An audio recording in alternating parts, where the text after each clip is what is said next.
Today, we're going to teach you the skills to get your needs met in your relationship. Let's do it.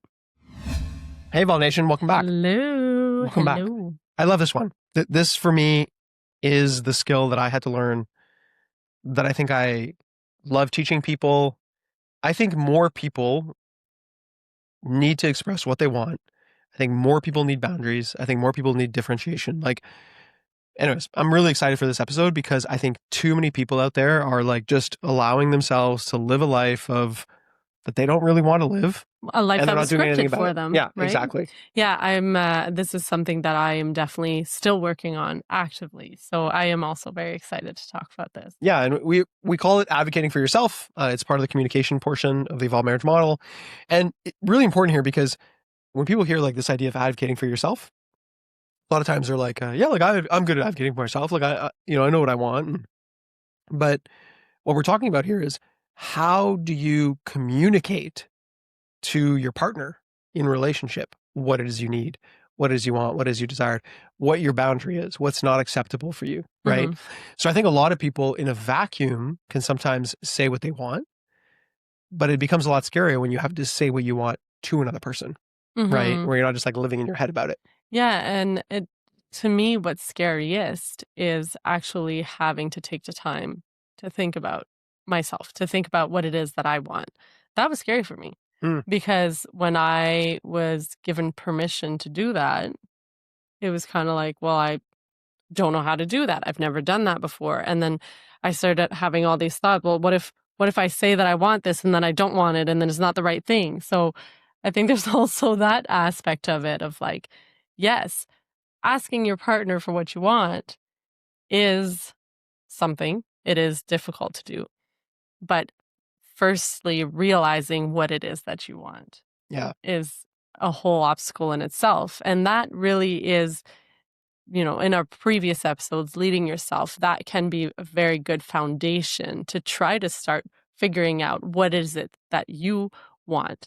So I think in this episode, we're going to focus a little more on what you mentioned, which is how to speak to your partner about it. That's right. And in a way that's inviting and exciting for them to provide for your needs, right? Yeah. So that's really important. Before we jump into that, a question segment, I have a question for you. You jumped in first because I've been really good at jumping in. I know. I've been I forgot we did the question because I had a good one, but go. Okay. So my question is, what do you want? No, I'm kidding. Over the last week,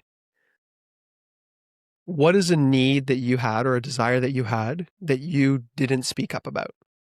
Something you wanted, but didn't say it. More attention, more time, more Eric. Okay.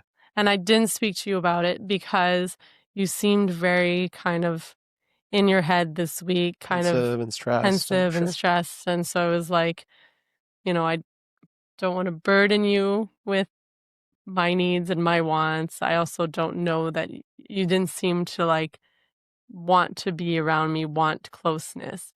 So I was kind of well, I don't want to force him to be oh man, that's interesting because all week I've been in my head about, I want to give Kate attention, but then I'm no, she's going to ask for it if she wants I it. did ask for it. I'm just kidding. For a little bit. One time in a text message, I was I would like to cuddle. That's right. Tonight. And then I was like, you didn't even respond. I think I gave you a thumbs up emoji. Nothing. Oh, you didn't? Okay. Zero response. You were waiting.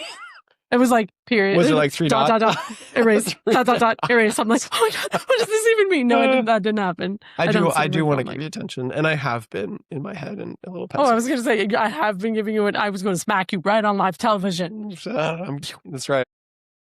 So yeah, well, thanks for saying that. Yeah. Yeah. What in this past week have you needed or wanted from me? I don't know if I could say it. This is like a family show. Oh God. No, also, honestly, a different kind of closeness, but with my mouth. Yeah. And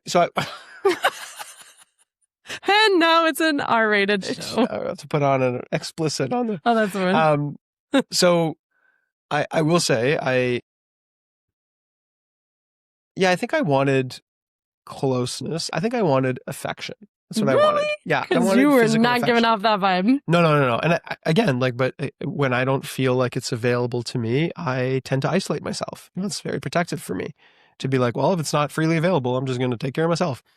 And so, yeah, I did mention it, like, when we went for a walk and you were 10 feet ahead of me the whole time. Eric walks like a monk. And I was like, he walks lately literally I've been with his slowing hands down my life. behind his back. And I'm like, hitting the wall. this is the one time I get to exercise today. So I'm like power walking. Yeah. And I also have to get my 10,000 steps in. So I'm like power walking in the front. And then you've got the monk in the back, like doo-dee-doo. Yeah. And it was very special today when you asked me to dance. That was really nice. Oh, yeah. That really filled my cup. And it's funny because you, at first, were I could feel it in your body. You were like, no, I don't love this. And then you kind of melted into it. And I was like, oh, this is nice. I told myself, there he this is. is what you want. You got to do it, Eric. You got to do it.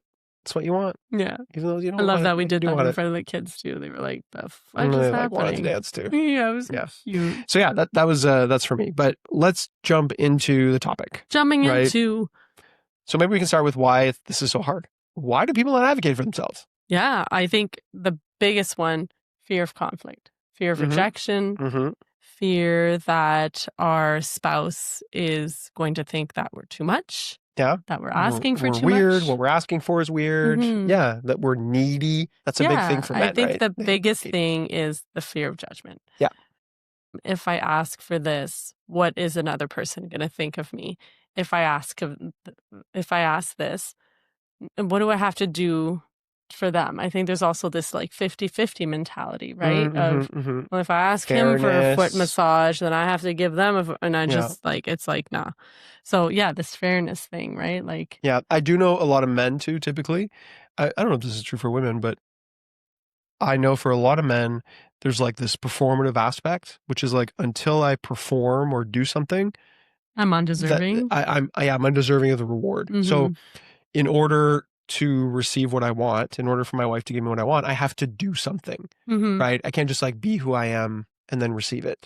Yeah, and I think it's a thing women do too. Like I know a lot of people who, they'll go for a girlfriend's trip, but in order to like make it okay that they're going for the whole weekend, like they like cook all the meals and everything is prepped for their husband so they don't have to work hard. And it's like, oh, poor you're with the kids alone and I have to I get to go have fun with my girlfriend. So I meal prepped all of the meals. All you have to do is throw them in the oven. And it's like, well, that's very kind, but that's not necessary. Like you don't have to prove yourself to earn what you're asking for. Yeah. And I think also there's another part here of like family of origin, right? Like obviously if you were raised in a home where very young you had asked for your needs or you had asked for things and you learn that it's not a good idea to ask for those things. Maybe you were scolded, maybe you were told a million times, stop asking for stuff, and maybe you were celebrated for not asking for stuff, right? I know a lot of kids, it's like, you're so good, you never ask for anything and you're never a burden. Yeah. So then you kind of internalize that. Yeah, that is celebrated. Yeah, I guess if I'm just silent and I never ask for anything, I'll be loved. Yeah, I think there's also this conditioning in little girls and in women that, be seen, not heard. And, it's not demure, it's not cute to be needy and to be clingy and to be all these things that go with asking for things that you want. And yeah. And I think even further than that, like how much we still live in the patriarchy, right? But how much of that is like women coming into relationships and feel like it's their responsibility to take care of the man's ego, right? Of making sure that, I better not shine too bright because that's going to be threatening for him. I better not be too successful because then he's going to pull me down. Like, so again, like hiding parts of yourself in order to be in relationship. Yeah, I think there's definitely that aspect when it comes to like this conditioning, natural conditioning. But I think for men, and correct me if I'm wrong, there's also this natural conditioning that like your job as a man is to protect, it's to provide, not complain. You are the strong leader of the family. So, I don't have the right to ask for things. Because, like having needs is weak. Yeah. Right? Exactly. Yeah, like needing to be cared for is weak. Right? And it's needy. And I think oftentimes too, like in relationships that maybe aren't as healthy, oftentimes men are criticized by their partners. Like, oh God, again, like you're so needy. Like, why don't you just leave it alone? Stop being so emotional, But it's like, no, I have needs. I want to express myself. I want to be understood. I want to be loved. I want to be cared for, right? And so, yeah, I do think that there's a lot of reasons there why we prevent ourselves from advocating for our needs, wants, and desires, and really for ourselves, right? Because that does include boundaries as well, and things like that. And so maybe we can talk about what exactly it means. right? In terms of Right. advocating for yourself. What exactly are we talking about here? Yeah. So when you're advocating for yourself, there's often this misconception that to advocate for yourself, you have to be like aggressive and demanding, and this is what I want, You got and to you're gonna dominate a give it to situation. me. Yeah, yeah, exactly. It's almost like there's two extremes. You're either silent, where you ask for nothing, end up growing resentment again with your partner, end up getting angry, disconnecting from them, whatever, because you're silent. Or there's also the other extreme where you become this like dominant, like, I need everything and listen to me, and like almost like this aggressive, like, I will ask for what it is that I want and I will do it no matter what I get. Hmm. So, what being advocating for yourself is you truly know deep down inside what it is you need.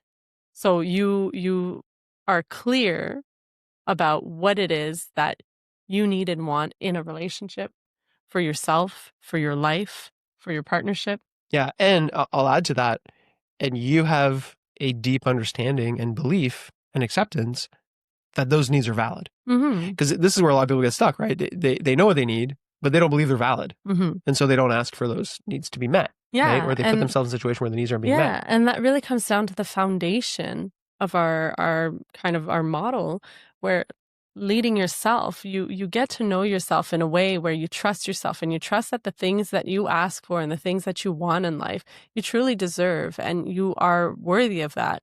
And until that foundation is strong, it's really hard for you to advocate for yourself. It's really hard for you to be able to calmly and lovingly affirm that this is something that you need and want in your life, that this is something that's important for you. And doing it in like this calm and really like respectful way to your partner. So having these needs and desires, but and asking for them, but in like a respectful, calm, loving way. Yeah, and I think it's like being relational, right? Is what we're talking about. Hmm. It's like you're not dominating, you're not in grandiosity, you're not above people, but also you're not like in because I see a lot of other people too, they're trying to get their needs met by being victims, Hmm. right? Life's so hard, I never get this, I never get that, and they hope like somebody swoops in and gives it to them. And so that's like, being one up or one down is really not healthy. You want to be in relationship here. That's the healthy way to advocate for Hmm. yourself through communication.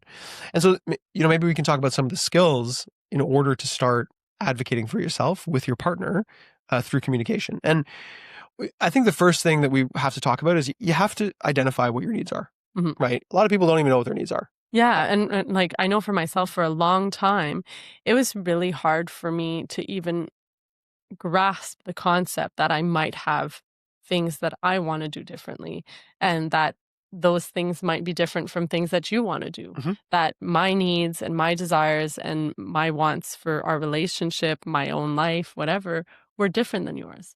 So it took a lot of practice for me, and it's still a very, intense practice that I do, to really come to terms and realize like you're going to have to try different things. You're going to have to go through different things and really learn what it is that you want and need and what it is that fits into your life, so that you can clearly ask for them in a loving way, in a calm way, and really believe them.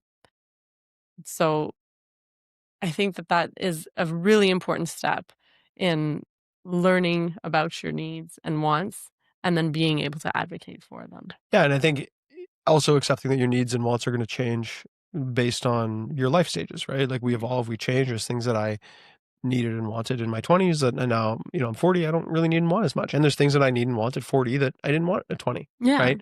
And so just accepting that we are evolving creatures, change is constant, Hmm. and that our needs are going to change. And it's really important to continue to share those needs with our partner. Yeah, and that it's okay that our needs are different. Yeah. And even if they were the same and now they're different, that's okay. So really the first skill you want to develop is really to identify your need and to get clear about exactly what that need is. Yeah. And one last little thing on this is like, I think a lot of times people think about needs in like the negative sense, which is things we want to like, oh, I need my partner to stop doing this. I need them to stop doing this. Or even like an action, right? Is I need my partner to do this. Mhm. Well, go deeper than that. If your partner, like I think about like us like connecting sexually, right? Mhm. I could easily say like, I need to have sex with my wife.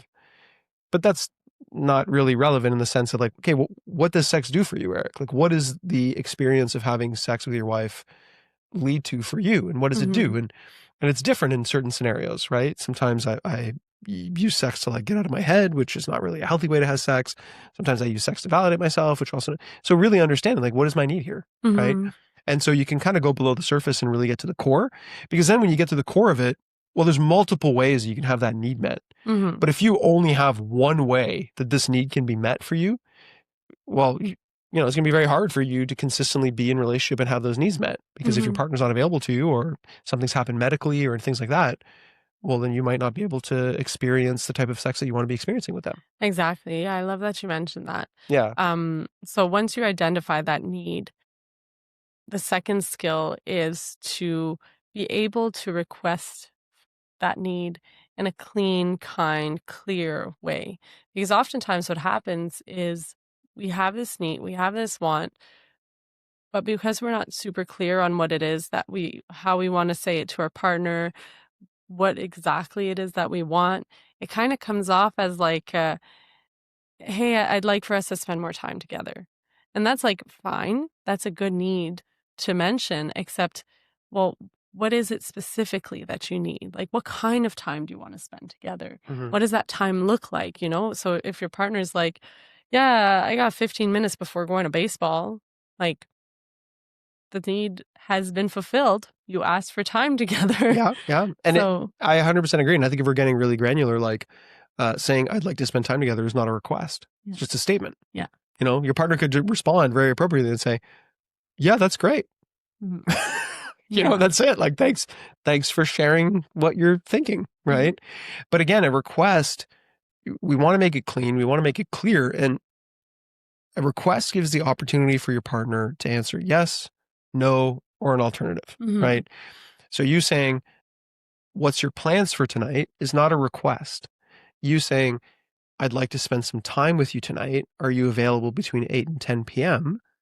Is a request, because it gets your partner to say yes, no, or give an alternative, right? To say, yes, I'm available at that time, so I'll spend some time with you. Yes, I'm available at that time, but I don't want to spend time with you, right? Which again might be land the blow, but or, you know, no, I'm not available at 8, but I can be there at 9, right?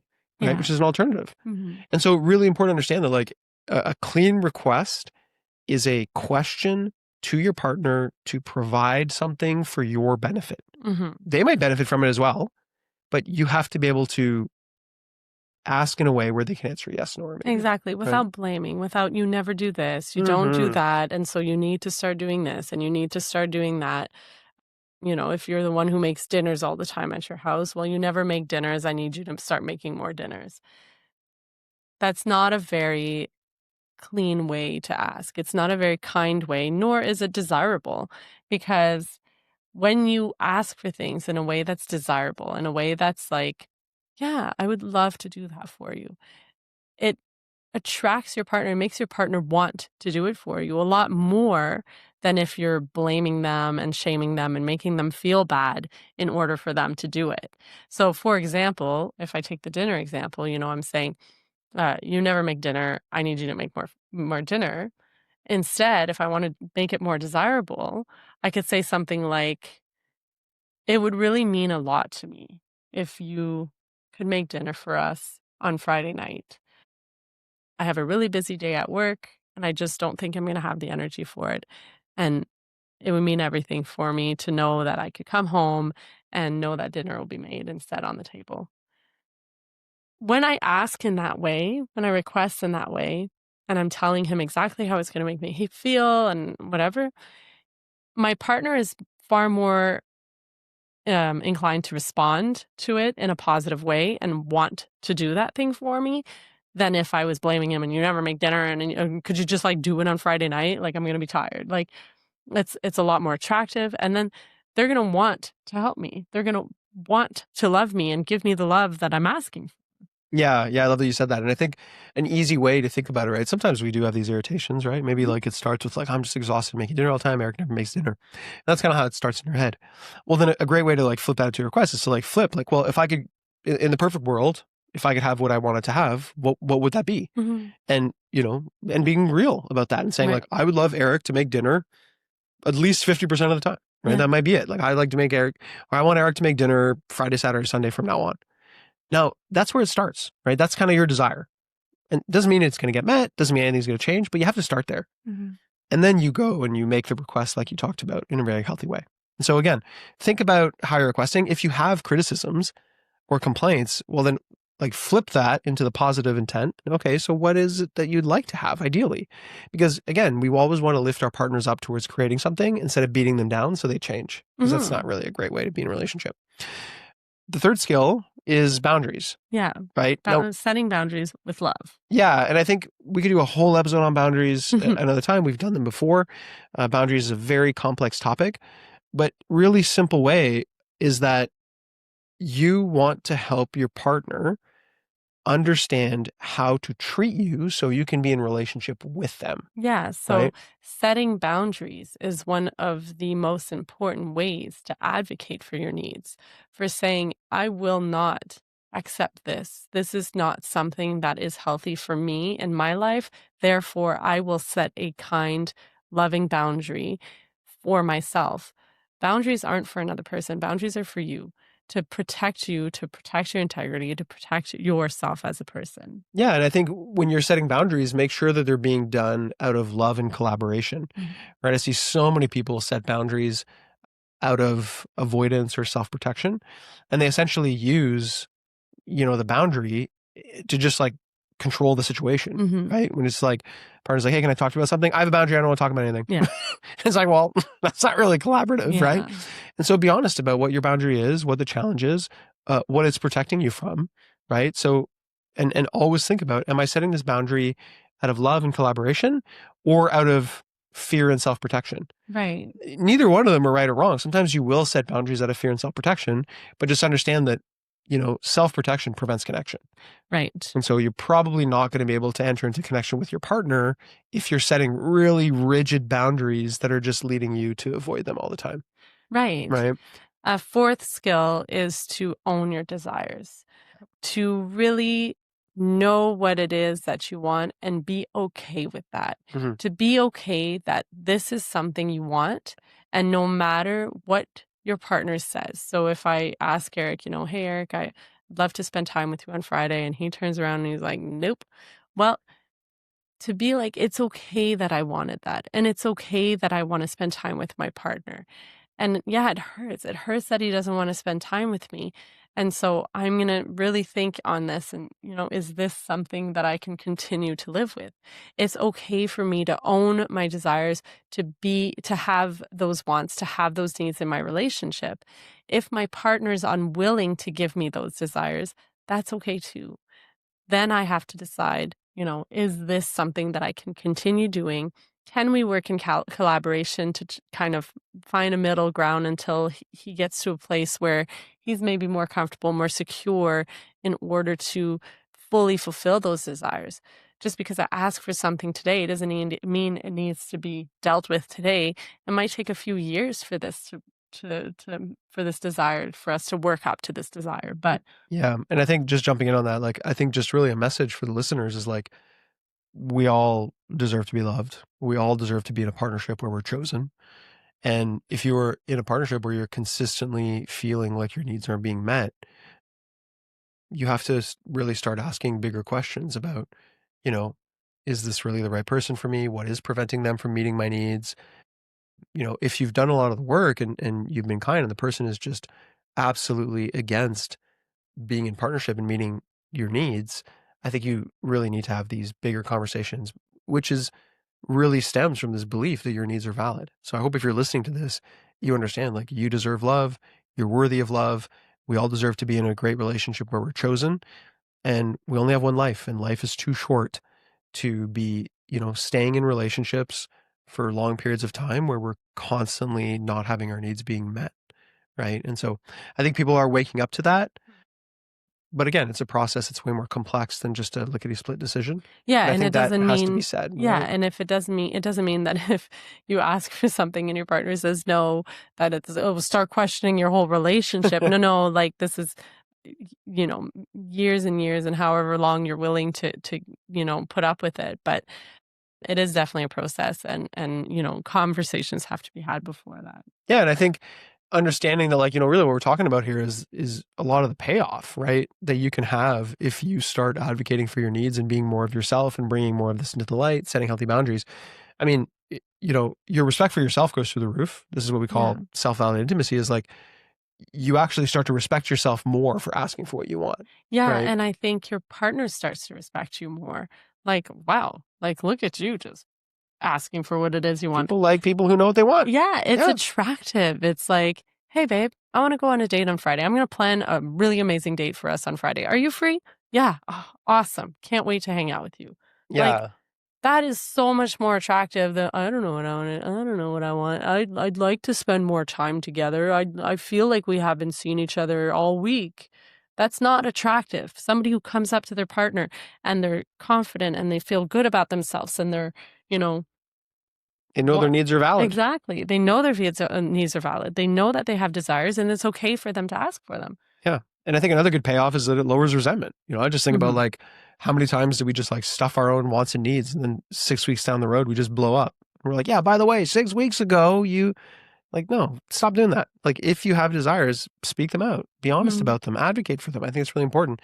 So it's not just sitting with you and you're just resenting your partner, because they have no clue that you're Mhm. doing that, right? They have no clue what your needs are if you're Yeah. not expressing them regularly and advocating for them. Yeah. And the other thing too, I often think about is, we have kids. Like, this is something I want to model to our kids. Like, Yeah. your needs are valid. Yeah, and maybe they won't have such a hard time asking for what they want if we show them examples, healthy examples of a healthy couple asking for things in a kind, clear way, having a mom who has desires, who wants things in the relationship that might be different than what dad wants.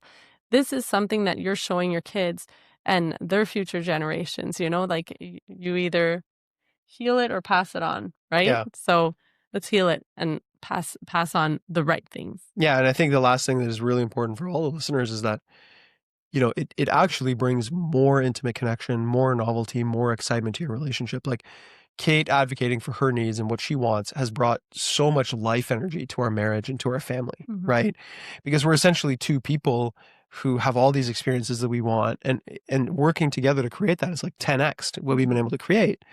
But if you're in a relationship where it's just one person's needs, wants, and desires that are leading the ship, well, a couple things are going to happen. The person who's not getting these met is probably going to feel pretty resentful and unhappy.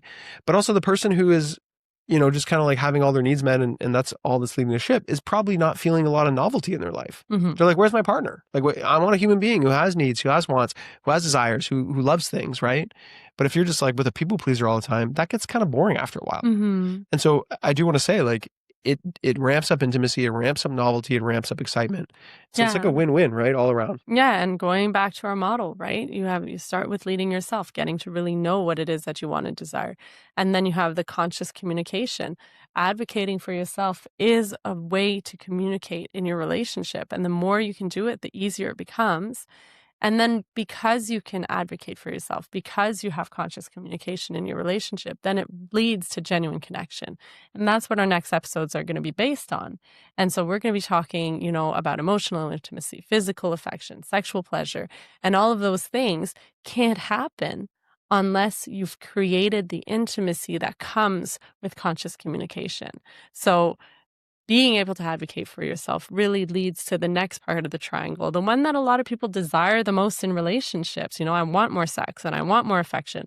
Well, all those things can't happen until the two other parts of the triangle are dealt with. So this is one of the ways that you can do that, is learn to affirm yourself, learn to affirm and ask for what it is you want and need. Love that. Yeah. So if you liked what you heard, just subscribe to the channel. You can follow us, leave a review over on Apple Podcasts. We always love to hear from you, and we look forward to seeing you in the next one. Bye.